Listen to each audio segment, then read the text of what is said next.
বাইরে থেকে বেরিয়ে এসে বাড়ির সমস্ত কাজ শেষ করে একবারে স্নান করে চা করে নিয়েছি। তো দেখো গোপু নিয়ে এসেছি, তো সেই গোপু দিয়ে কিন্তু চা খাচ্ছি। তো চা আমি গ্লাসের মধ্যেই নিয়েছি, তো গ্লাসের মধ্যেই খাচ্ছি চা বসে। আর ওইদিকে বড় ছেলেকে টিউশনে দিয়ে এসেছি, আর ছোট ছেলেকে চা দিয়েছি, চা গোপু দিয়ে খেতে দিয়েছি, নিচে খাচ্ছে ও বসে। তো সুপ্রভাত আমার প্রিয় পরিবার, আশা করি সবাই ভালো আছো, সুস্থ আছো। তো তোমাদের ভালোবাসা ও আশীর্বাদে আমরাও এখন অনেকটাই ভালো আছি। তো এদিকে দেখো আমার ছোট ছেলে কিন্তু চা খাচ্ছে, আর এদিকে চা খেয়ে এদিকে রান্না বসিয়ে দিয়েছি। তো ভাত হয়ে গেছে, আর এদিকে আজকে রান্না করার মতো কিছুই নেই। তো যেহেতু সপ্তাহের শেষের দিন, তো শনিবার, আর আজ হচ্ছে শনিবার, তো ঘরে ছিল হাঁসের ডিম, 3টে হাঁসের ডিম ছিল, আর 2টো হচ্ছে পোলট্রির ডিম নিয়ে আসলাম দোকান থেকে। তো ছোটো ছেলেকে তো হাঁসের ডিম খাওয়াবো না, তো ওর জন্য পোলট্রির ডিম নিয়ে আসলাম ওর জন্য। তো এটা আলু দিয়ে ঝোল করব, আর এখন শুধু ডিমের ঝোল আর ভাতই করব। দেখি পরে কিছু করি, যদি করা যায় তো পরে কিছু একটা করব। তো এদিকে ডিমটাকে সেদ্ধ করে নিয়েছি, একটু ভেজে নিচ্ছি, ভেজে নিয়ে আর ডিমটা একটু ফেটে গেছে তো নামিয়ে নিলাম। ভাজা কিন্তু হয়ে গেছে ডিমটাকে নামিয়ে নিলাম। এই যে দেখো ডিম ভাজা হয়ে গেছে। আর এদিকে 3টা কি 4টা আলু ছিল, ওটা ভাতে সিদ্ধ দিয়েছি। তো একবারে আলুটাকে একবারে মানে গলে দিয়ে তারপরে ডিমের ঝোল করব। এদিকে মশলা করে নিয়েছি, তো আলুটাকে দেখো ভালো করে মিক্স করে নিচ্ছি।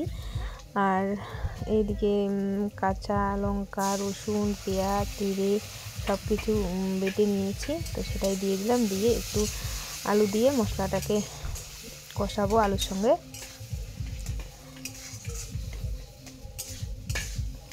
তো কষিয়ে তারপরে কিন্তু জল দিয়ে ডিমটা দিয়ে দেবো।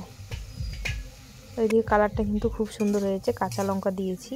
আর এইদিকে দেখো মানে আলুটা আর মশলাটা কিন্তু কষানো হয়ে গেছে, তো জল দিয়ে দেব।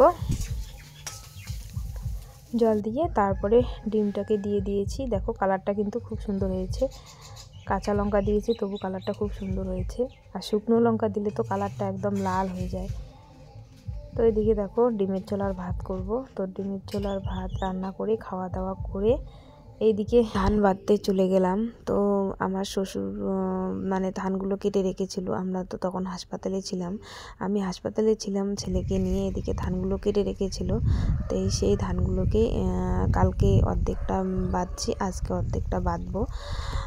আর হওয়ার 11 বছর পর কিন্তু আজকে আমি ধান বাঁধতে চলে এলাম। তো আগে যখন বাবার বাড়িতে ছিলাম তখন কিন্তু আমাদের যেহেতু কৃষিকাজ একটু আধটু কিন্তু বাবার বাড়িতে করতাম, তার জন্য অভ্যেস আছে করার। আর শ্বশুরবাড়িতে এখানে এসে তো এদের যেহেতু জমি জায়গা কিছু নেই, তার জন্য এখানে এসে আর কিছু করা হয় না। আর এই জমিটা আমরা বন্ধক নিয়েছি, ধান করেছি, তার জন্য আর কি নিজের কাজ তো নিজেকে করতেই হবে।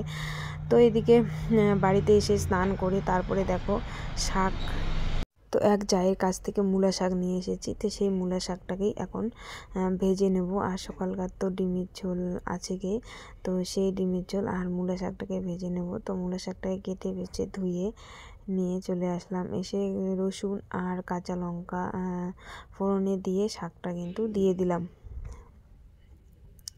তো যেহেতু শাকটা মানে এখনও সেরকম বড় হয়নি, শাকটা কিন্তু ছোট, তো দেখো একটুখানি কিন্তু হয়েছে, জল বেরিয়েছে, যে জলটাকে কিন্তু আমি ছেঁকে ফেলে দেবো, তাহলে তিতা ভাবটা যে থাকে সেই তিতা ভাবটা কিন্তু আর থাকবে না।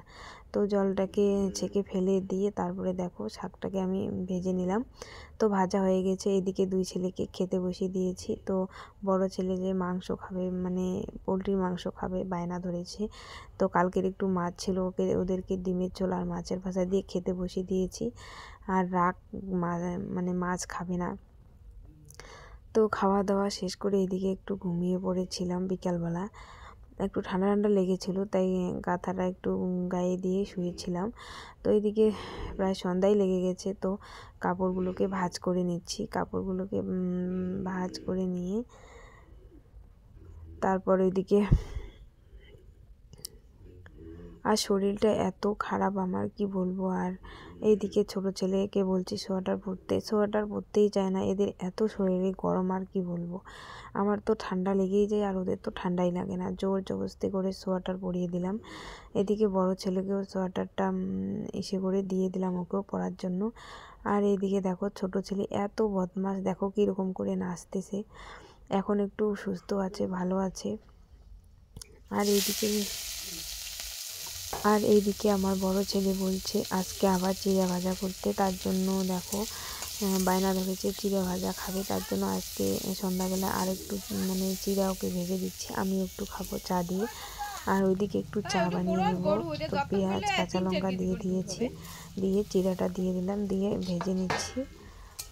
এত স্বাদ পেয়েছে কি বলবো। আর প্রতিদিন বলে যে মা চিড়া ভাজা করো, প্রতিদিন তো খাওয়াটা সম্ভব নয় না, খাওয়াটাও ভালো নয়। তো আজকে আবার বায়না ধরেছে, তার জন্য এদিকে চিড়া ভাজা আর চা করে দিলাম। খাওয়া দাওয়া করে দেখো বই নিয়ে বসে গেছে দুই ছেলে। তো আজকের ভিডিওটা এই পর্যন্তই। ভালো লাগলে লাইক কমেন্ট সাবস্ক্রাইব করে দিও।